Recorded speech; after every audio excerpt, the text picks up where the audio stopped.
Our painter didn't just transform our walls. He turned our entire home into a secret filming studio where strangers watched our most private moments. When I found an unknown device called Derek_Cam01 on our Wi-Fi network, I was curious. Painter Derek had finished the job 6 months ago. Following the signal led me to our bedroom wall. When I drilled through the drywall, what I found was the most horrifying discovery of my life. An HD camera and 6 months of recording equipment. We'd been living in a voyeur's paradise without knowing it. My name is Ryan Matthews. I'm 29 years old, and I work as a software developer in Austin, Texas. My wife Claire and I had saved for 3 years to renovate our first home, a 1960s ranch house that needed extensive interior work. The painting job was the final step in our renovation, and we'd hired Derek Collins based on his impressive portfolio and competitive pricing. Derek seemed professional when we met him. Clean appearance, detailed quotes, references from previous clients. He explained that the job would take 2 weeks due to the extensive prep work needed for our textured walls. "I take pride in doing things right," he said, "even if it means extra time behind the scenes." Those words would take on a sinister meaning months later. The painting process went smoothly. Derek arrived early each morning, worked diligently, and cleaned up thoroughly each evening. He was polite but not overly chatty, focusing on his work with an attention to detail that impressed us. When he asked about our daily schedules, when we left for work, when we returned, weekend routines, we assumed he was being considerate about noise and access.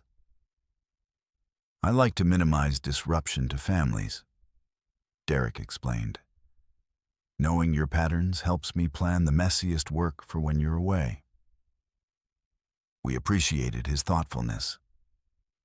Derek seemed to care about our comfort, often asking about room temperatures, lighting preferences, and whether we had any privacy concerns about specific areas. We thought he was just being thorough. The completed job looked fantastic. Derek had transformed our dated interior into something modern and fresh. His attention to detail was remarkable. Every edge crisp, every surface smooth. He'd even repaired several small holes in the walls that we hadn't noticed before. "Your home is perfect now," Derek said as he collected his final payment. "No more secrets hiding in these walls." We laughed at what seemed like a harmless joke about old houses and hidden problems. We had no idea that Derek had just installed the biggest secret our walls had ever contained. For 6 months, life felt normal. Better than normal, actually. Our renovated home was everything we dreamed of, and we spent more time entertaining friends and family. We felt comfortable, secure, and happy in our private space, but someone else was enjoying our home just as much as we were. And what I would discover next would shatter everything we thought we knew about privacy. The first sign something was wrong came through our internet connection. Our Wi-Fi had been running slower than usual, and streaming movies was becoming frustratingly difficult. I assumed it was a provider issue, but when I checked our network settings to troubleshoot, I found something that made my blood run cold. There were 12 unknown devices connected to our network. Devices with names like Derek_Cam01, Derek_Cam02, continuing all the way up to Derek_Cam12. Each device was consuming significant bandwidth, uploading data constantly. My software development background kicked in immediately. These weren't random hackers. Someone had systematically installed multiple recording devices throughout our house and connected them to our own internet to stream the footage. I grabbed my laptop and started tracking the signal sources. The strongest signals were coming from our bedroom, bathroom, and living room. exactly the most private spaces in our home. My hands were shaking as I called Claire at work. "You need to come home right now," I said, trying to keep my voice steady. "Don't ask questions, just come home." When Claire arrived, I showed her the network scan results. Her face went white as she processed what she was seeing. "Someone's been watching us," she whispered. "Not just watching," I said grimly. "Broadcasting. These devices are uploading constantly." We stood in our living room, the room where we relaxed, where we'd been intimate, where we'd had private conversations about our marriage, our finances, our dreams, and realized that strangers had been witness to everything. Claire broke down crying when the reality hit her. "Strangers have been watching our bedroom," she sobbed. "Everything we did. They saw everything." The violation was so complete, so intimate, that she couldn't even look at our own walls without feeling sick. That's when I remembered Derek's unusual behavior during the painting job. How he'd asked so many questions about our schedules. How he'd insisted on working alone, never bringing assistants. How he'd specifically asked to work on the bedroom and bathroom walls while we were at work, claiming the primer needed privacy to cure properly. "Your home is perfect now. No more secrets hiding in these walls."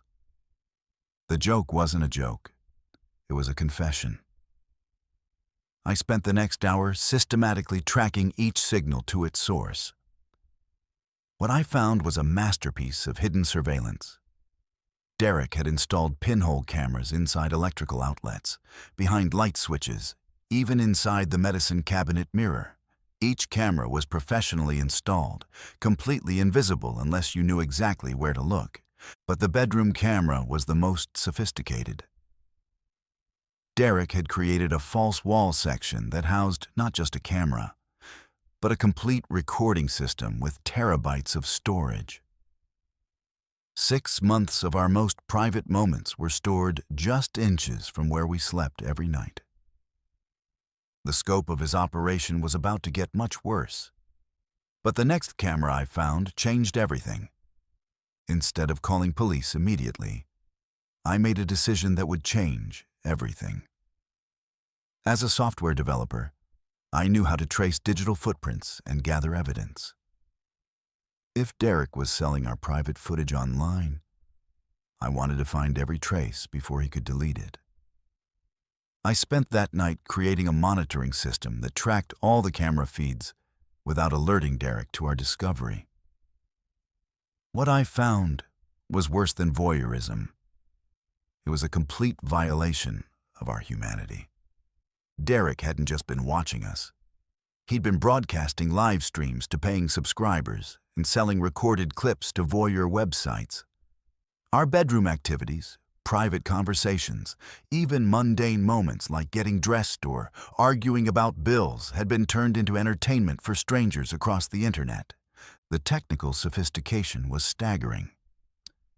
Derek had created custom software that automatically edited footage into highlight reels, tagged content by activity type, and even used facial recognition to catalog our emotions and reactions.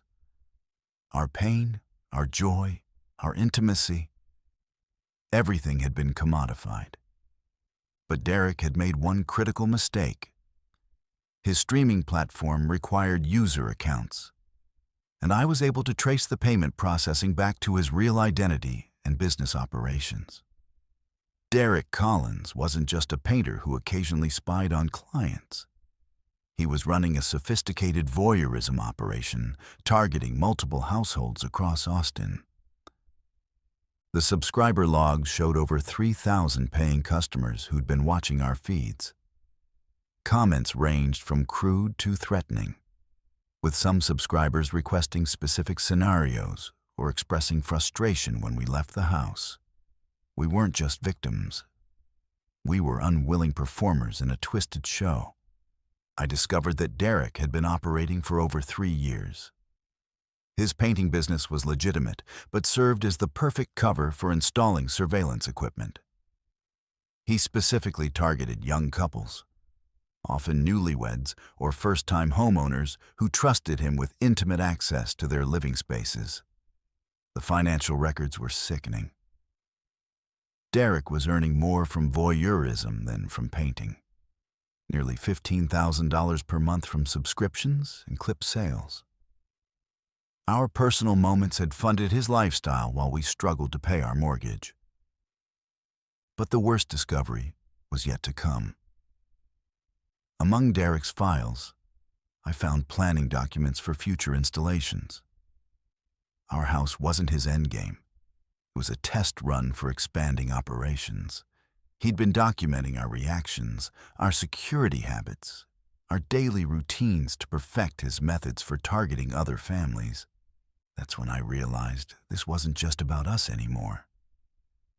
Derek was actively hunting new victims, and we were the research that would help him violate other families' privacy. I couldn't just save ourselves. I had to stop him completely. What I discovered about Derek's true operation would prove he was far more dangerous than I had imagined. But could I outsmart a predator who'd been planning this for years? My plan was methodical and devastating. Instead of simply reporting Derek to police, I decided to build an airtight case that would expose his entire operation and protect future victims.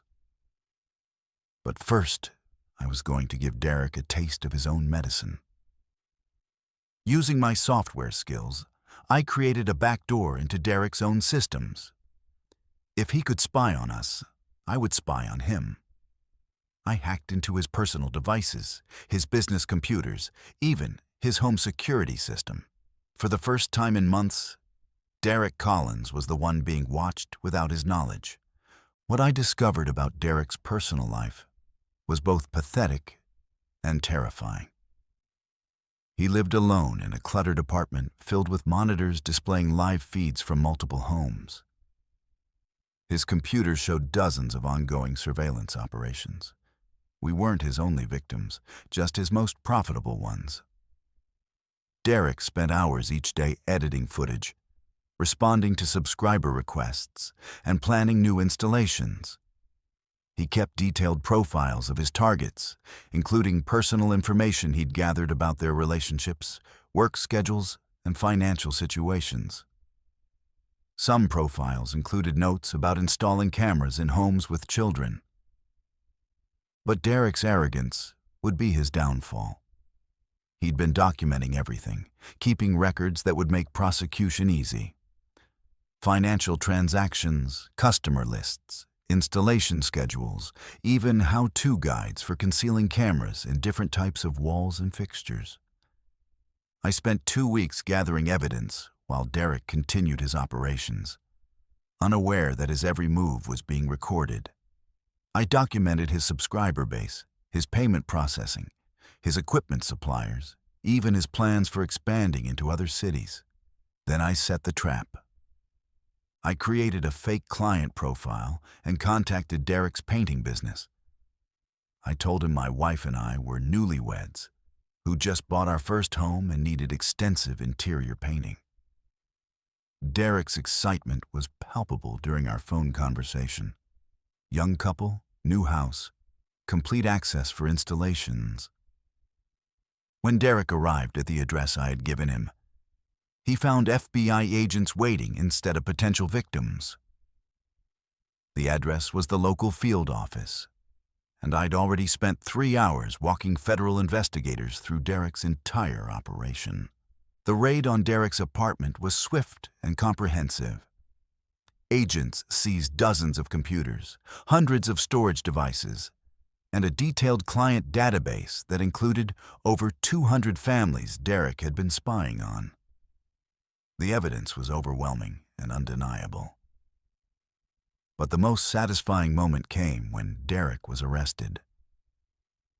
As agents led him away in handcuffs, I stepped out from behind their surveillance van. Derek's face when he realized his victims had become his hunters was worth 6 months of violation. "How does it feel to be watched?" I asked him. "To have your privacy destroyed by someone you trusted." Derek's response was silence, but his expression said everything. The predator had become the prey, and he knew his carefully constructed operation was finished.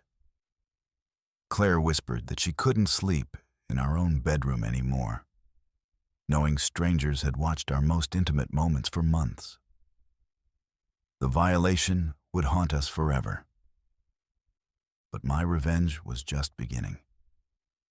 And Derek had no idea how thoroughly I planned to destroy his life. Derek's trial revealed the full scope of his crimes. Over 3 years, he'd installed surveillance equipment in 47 homes across Texas, generating nearly $500,000 in revenue from voyeurism. The prosecution presented evidence of systematic privacy violations affecting 73 adults and 12 children. The technical evidence I'd gathered was crucial to securing convictions. My documentation of Derek's subscriber base led to arrests of customers who'd made specific requests for content involving minors. The financial trail revealed a network of accomplices who'd helped Derek launder money and distribute footage. Derek was sentenced to 25 years in federal prison for invasion of privacy, child exploitation, racketeering, and running a criminal enterprise. His accomplices received sentences ranging from 5 to 15 years. The judge specifically mentioned the profound violation of trust and human dignity represented by Derek's crimes. But justice in the courtroom wasn't enough for me. Derek had stolen 6 months of our privacy, commodified our most intimate moments, and traumatized my wife. Legal consequences were just the beginning of what he deserved. During the investigation, I'd gained access to Derek's entire subscriber database. 3,000 people who'd paid to watch families without consent, who'd made requests for specific content, who'd participated in violating our privacy. They thought they were anonymous customers in Derek's sick marketplace. They were wrong. I spent 6 months systematically exposing every subscriber. Using their payment information and digital footprints, I identified real names, employers, and family members. Doctors, teachers, business executives, even local politicians. Derek's customers came from every profession and social level. I created a website documenting each subscriber's participation in Derek's operation. Their real names, their specific requests, their payment histories. Everything became public knowledge. The site was indexed by search engines, ensuring that anyone searching these individuals' names would discover their participation in voyeurism. The fallout was immediate and comprehensive. Marriages ended when spouses discovered their partners had been paying to watch strangers. Careers were destroyed when employers learned about their employees' activities. Several subscribers faced criminal charges in their own jurisdictions for related offenses. Derek's customers had thought they were safely anonymous while violating our privacy. Instead, they became the subjects of the same exposure and humiliation they'd inflicted on innocent families. Today, Claire and I live in a new home with security measures Derek never could have penetrated. We've become advocates for digital privacy rights and work with law enforcement to identify and prosecute voyeurism operations. The experience changed us, but it also made us stronger and more determined to protect others. The cameras are gone, but the memory of violation remains. We've learned that privacy isn't just about physical spaces. It's about the fundamental right to exist without being commodified or exploited by others. Derek thought he could turn our home into his profit center, our intimacy into his entertainment, our trust into his weapon. Instead, his crimes became the evidence that destroyed him and his entire network of predators. Sometimes the best revenge isn't just stopping a criminal. It's ensuring that everyone who enabled or benefited from their crimes faces the same exposure and consequences. Derek and his customers learned that violating people's privacy comes with a price that extends far beyond prison walls.